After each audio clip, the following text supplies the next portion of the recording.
Hey guys, Hippopotamus here, and today I'm going to be showing you a character strategy guide on the hero, Nasus, the Curator of the Sands. Right now, for Masteries, I'm running a 2109 offensive primary build, and for my for my runes, I'm running gold per 10 quintessences, crit marks, and mana regeneration, seals, and glyphs. And the main purpose of this build is to start off getting my regrowth pendant to build into a philosopher's stone. And the point of that is to get a lot of gold regeneration throughout the game, because Nasus's main priority is to farm creeps during lane. And if you can get a top solo with the jungler, as you can see they have a Nocturne. So we'll be going 2v1 up against top. It would really be preferred if Nasus could get solo top if we had a jungler, but this game, sadly, we didn't. But nonetheless, Nasus's primary job is to be last hitting creeps with Siphoning Strike.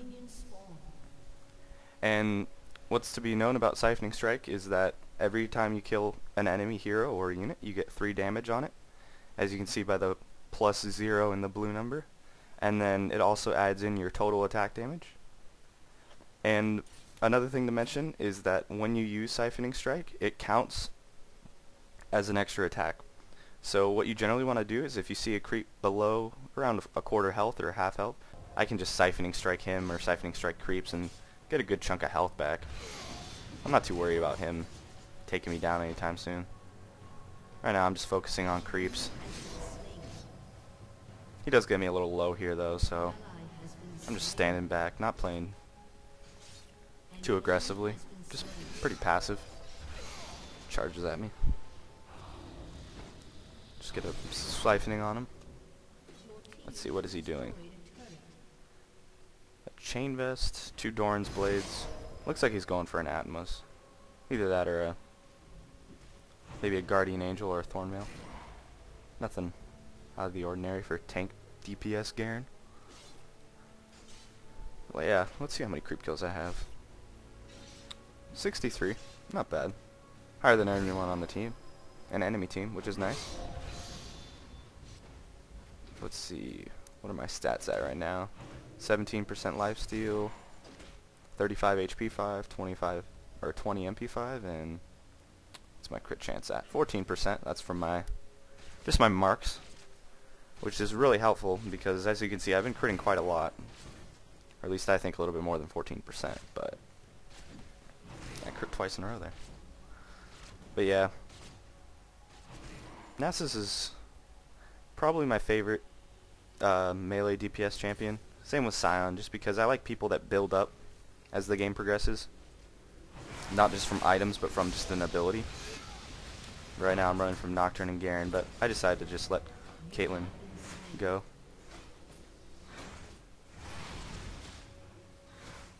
But yeah, sadly the servers are down right now. You want to auto attack and then Siphoning Strike, because Siphoning Strike counts as an extra attack essentially. So rather than just going up and Siphoning Strike, you could auto attack Siphoning Strike, and there's a very little downtime in between. So yeah, my build primary just sustaining lane and really just farming up on creeps for most of the game, because if you can build up Siphoning Strike, you're pretty much set, because you just gain so much health from your passive, which turns out that it's just passive lifesteal, but it grows, I believe, to 20% at level 18, which is very, very nice. And right now Caitlyn's just kind of harassing Garen. As you can see, I'm just waiting the last hit a lot of the time, getting good siphoning hits off. And another thing to mention is, if you can't siphon, just try to auto attack hit and get the last hits no matter what, because once you see towards the beginning and the middle of the game, you'll see my gold start to generate rapidly from my Philosopher's Stone and my Masteries. And that is why I grabbed the gold per 10 quintessences, because other than farming creeps, Nasus doesn't have that much staying power in the lane, especially against Garen, because Siphoning Strike is an effective source of damage, except right there where he kind of flashed in for some reason, but easy pickup on the kill. But anyways, as I was saying, you generally just want to play passively and farm up creeps the best you can. And you really don't want to go for any early kills unless you know you're going to get the kill. And for skill guide, I would recommend always maxing Siphoning Strike first, priority. And this is debatable, either getting Wither or Spirit Fire. I'd probably recommend getting a rank of Wither early on, because if someone tries to gank you, you can just slow them and run away. But you really only need one rank of Wither, because upgrading it only gives you 3% bonus into increasing their movement speed, or decreasing their movement speed 3% per second. So it's really not worth getting early on.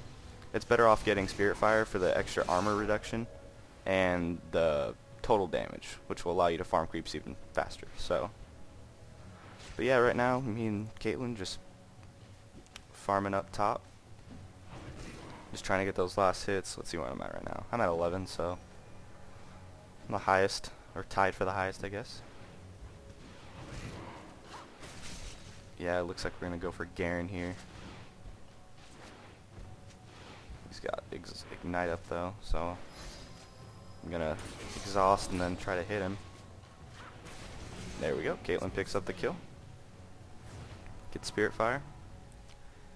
And you really don't want to go back unless you have to, because the more kills you get, the more siphoning damage you'll do. And I get a little thanks from Caitlyn there, so that's all good. And let's see, I'm kind of jumping around here today. But item builds. What I do is I go Philosopher's Stone, and then the boots you want to get generally is either Mercury Treads if you're going up against a high CC team, or I would either recommend getting Boots of Lucidity, because the 15% really adds up for Siphoning Strike over a long period of time, which is really, really helpful. And generally I don't have that high of cooldown reduction as it is right now. Let's see, 3%. So yeah, that'd bring me up to 18%, which is pretty good.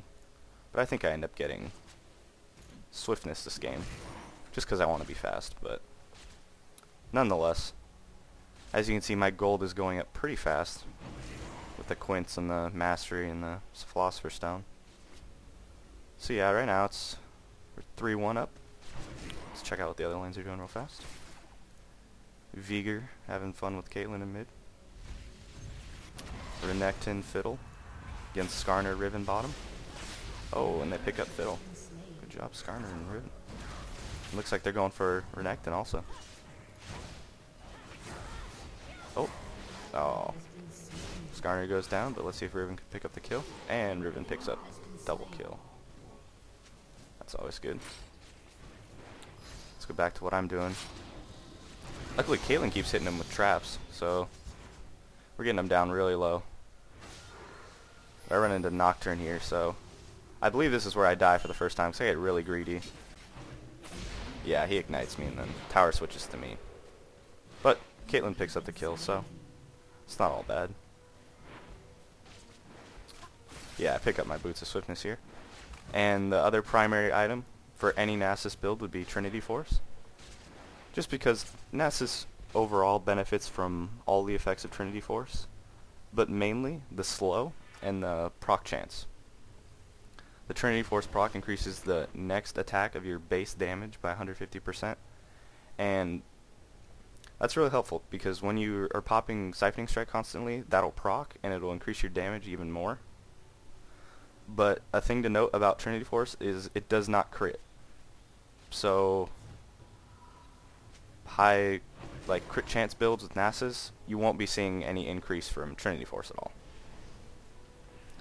That's another reason why I don't like to do Trinity Force on people like Gangplank, because the amount of base damage a character has is not including runes, masteries, or anything. So it's just your flat damage without anything, which I never really thought was all that much damage, or I'd rather get like a Bloodthirster instead. But on Nasus, having the Trinity Force is really nice. And here I get a little greedy. I just tries to ult me, I think. Or I go back in. Caitlyn's waiting on her ult. I just pop mine. Eat the hit. And I go back in with Vigor, but she shoots out, I think. Oh, she flashes out. But yeah, I'd say Nasus' ults is one of the most powerful in the game because the ability to be able to convert enemy health into your own damage is very, very effective. Especially during late game. That extra health and the AoE damage that it does is really, really nice. I think Vigor picks up a kill here. Good job, Vigor. Let's see, what am I going for right now? Looks like I got my long sword for my Trinity Force. Then after Trinity Force, depending on what you're doing, if you're building a tanky build, the recommended's not bad. But instead of a Chalice, I'd probably just get a Philosopher's Stone because you don't need as much magic resist or mana regeneration, but the magic resist is nice.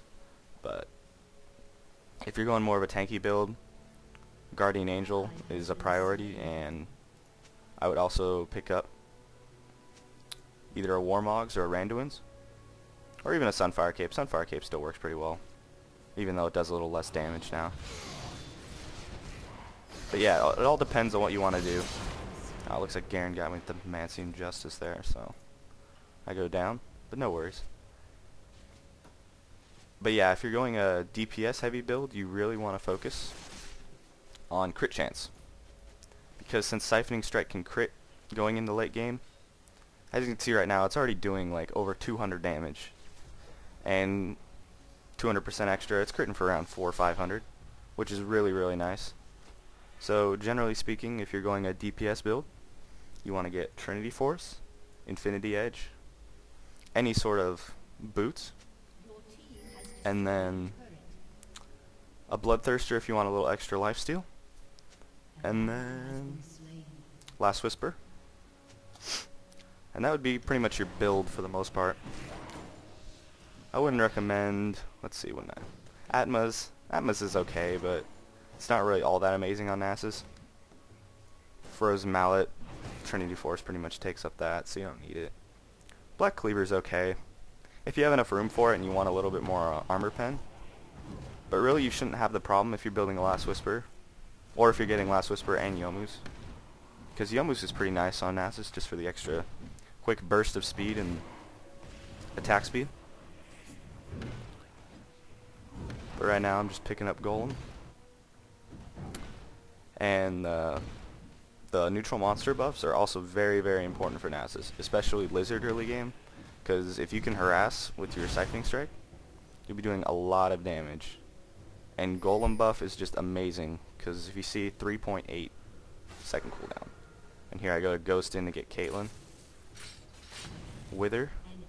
Just go in to hit her with Spirit Fire and Siphoning. Go in. Oh, but she tags me on the tower. And I was clicking my ult, but it didn't go off. And I thought Caitlyn, our Caitlyn, was going to ult, so